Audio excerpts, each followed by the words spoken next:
Unfortunately, it might just be just because the setting I saw it in, maybe I just wasn't having a good time, and that might be, like we could get into it. I'll definitely tell the story.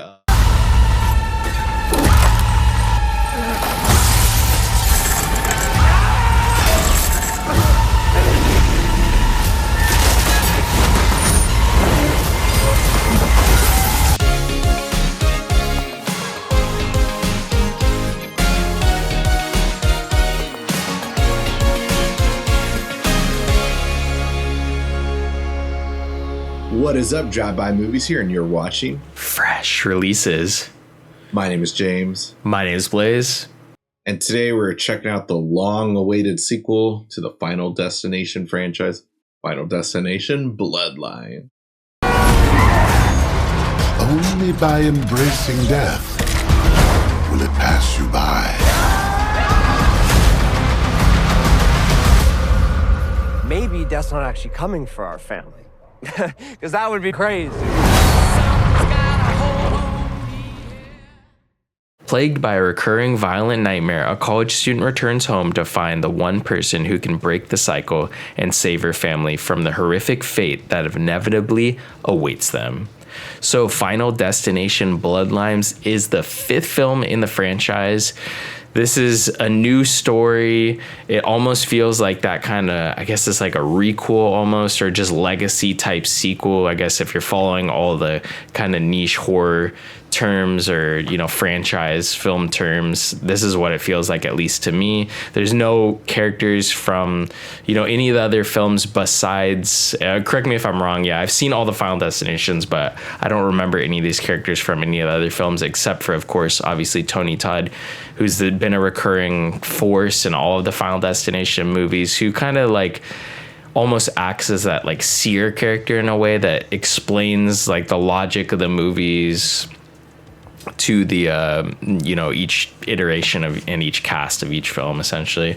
But yeah, like this was a movie that I was kind of at first, when the first promotional material came out, I'm like not really that interested in, but as time and time passed, I remember how much I love Final Destination 5, so I did want to check it out in theaters. What'd you think of the film though, James? Yeah, so I went in absolutely hyped for this movie. Absolutely hyped. I loved that it was getting such great rave reviews. I thought the trailer looked fun, and I had just binged all these movies within the last year or so also. In my experience, I'd only seen the first one. We had some movie nights on occasion, and Blaise and I both checked it out. But I never got around to seeing any of the sequels. But the sequel to the second one, I remember seeing the trailer for that one nonstop as a kid, especially because I saw Lord of the Rings so many times in theaters, and both were New Line movies, so makes sense why I saw that trailer. But yeah, binge watched all of them with my girlfriend. I had a great time. My favorite one is for sure the fifth one. A lot of them are definitely uneven, and a lot are better than the others. This one, I went in hyped thinking it was going to be in the top one or two. I'd say it's more in the middle, but unfortunately, it might just be just because the setting I saw it in, maybe I just wasn't having a good time, and that might be, like we could get into it. I'll definitely tell the story, but Blaise, want to hear your thoughts on the movie first, though. Yeah, I have to say, for me, this was an enjoyable movie. I feel like them leaning into the camp helped.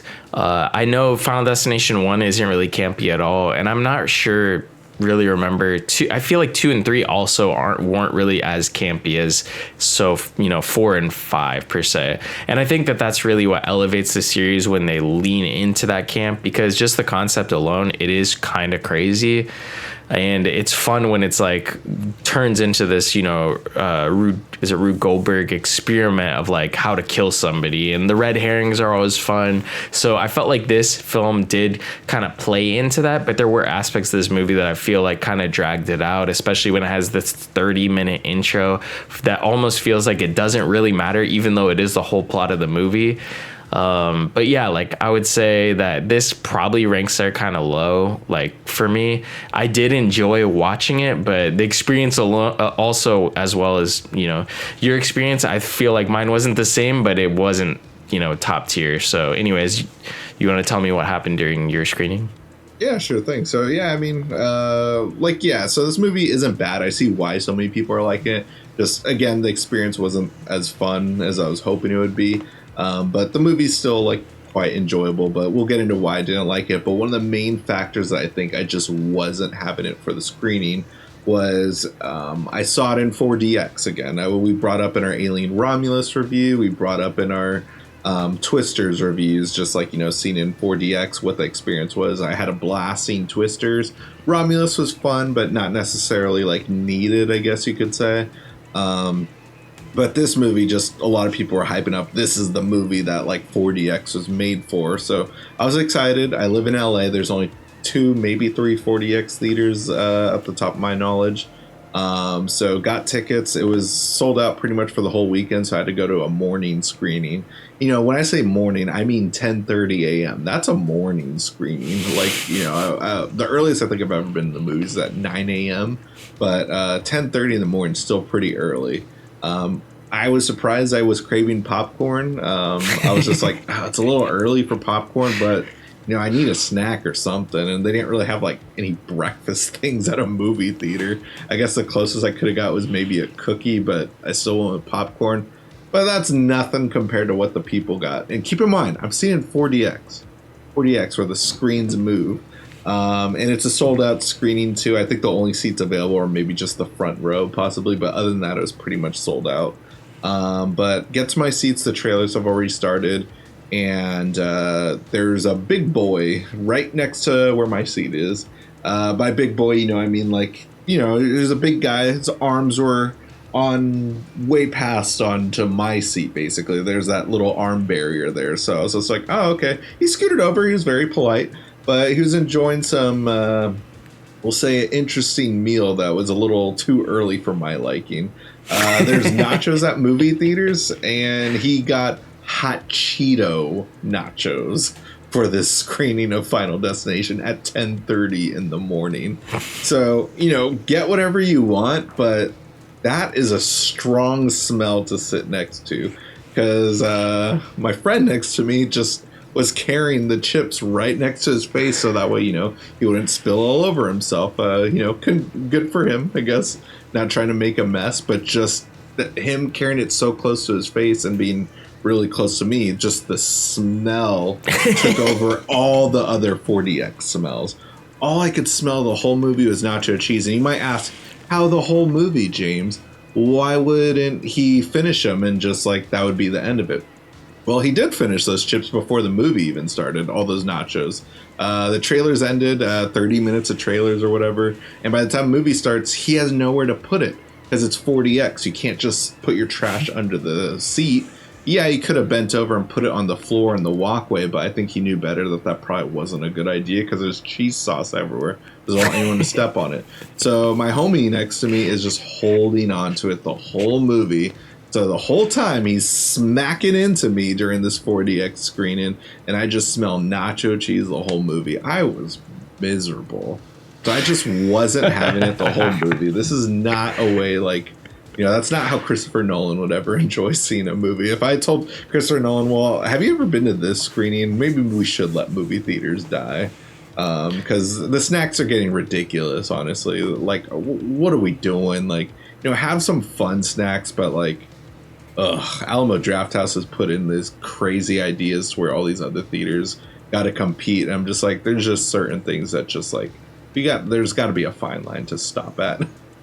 I like how Alamo Drafthouse like started it with like crazy, like kind of like gourmet, but like a little too crazy. Like meal ideas with smells just everywhere. But then like AMC, Regal, all the main theater chains have like kicked it up a notch with just recession ass foods.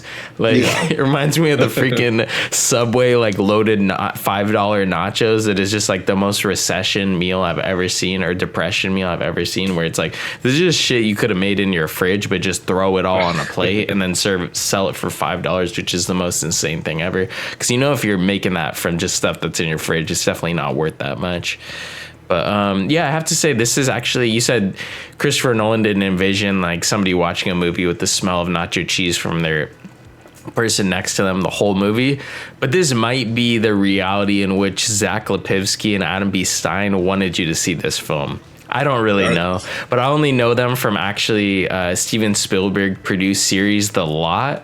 If you remember back, we used to watch like The Lot all the time, like in high school. It was a reality TV show kind of along the side Survivor or, you know, Big Brother, Amazing Race, like that era of reality TV when those shows started.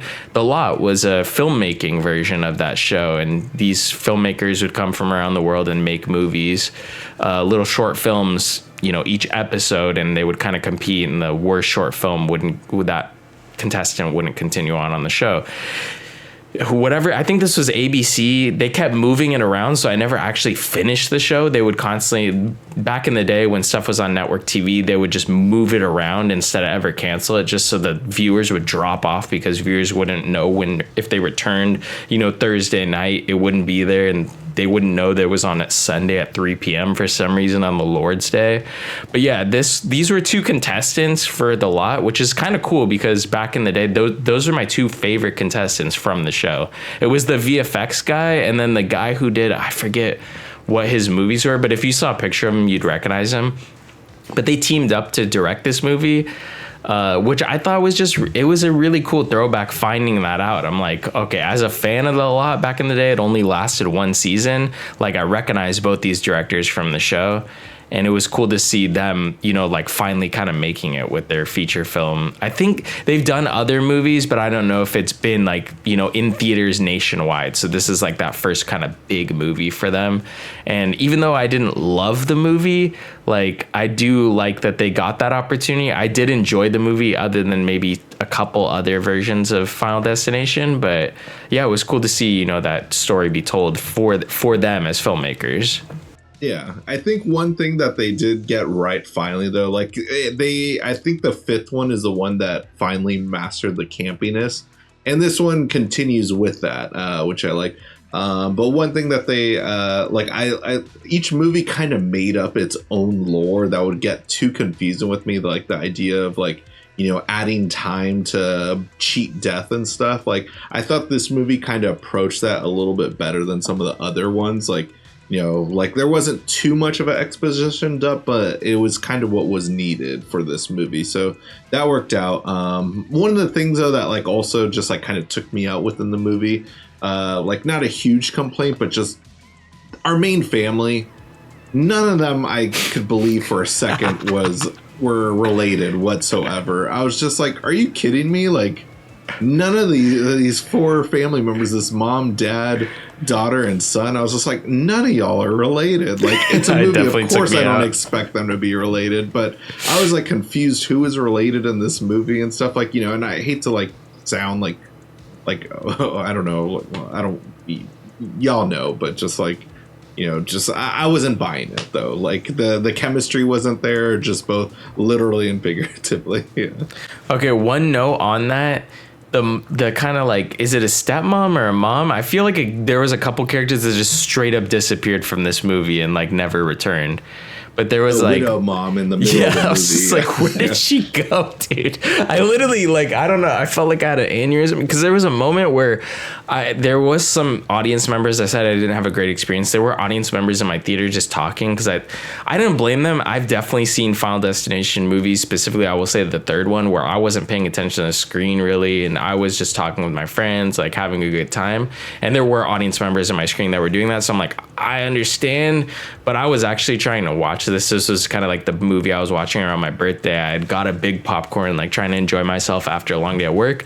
And then like there were just people just straight up disrespecting the other theater goers, the screen, the movie. So I did have to shush people like at least once in this movie, and they were quiet after that, thankfully. But I feel like I missed some bits of the movie because I couldn't really hear. My ear was like focused on like side conversations and stuff. But yeah, like there was characters I felt like just straight up disappeared from this movie. But I don't know. Was that the case for you? I mean, I kind of got some of those, like, yeah, like there were a few times where I was just like, what happened here? And, you know, it could be like a product of just like, you know, trimming and reshoots and stuff, because I think I do remember hearing that this movie went through quite an extensive process. Might have been just from, you know, making it a little bit better from like being a direct to streaming movie to you know, putting it out in theaters, but you know, that was a smart move for Warner Brothers. You know, a lot of us have talked crap about Warner Brothers, both you and I, of course, too, over the last couple of years and the way they've handled the distribution of certain movies, but glad this one was a hit for them, and I'm glad this franchise isn't dead, because this is a franchise that I never had really heard of until the fourth one. Like my only experience in theaters was like really just the second and fourth one when those came out, even though I didn't see them till more recently, but I just remember those actually coming out. But now Final Destination is up there now, being #1 at the box office and still holding well for the past few weeks, so good for it, and I'm glad to see this franchise is back and still thriving. I thought it was fun. Leave a comment down below what you thought about it. Did you have a crazy bad experience like one of us? Let us know in the comments, because we love those movie theater horror stories.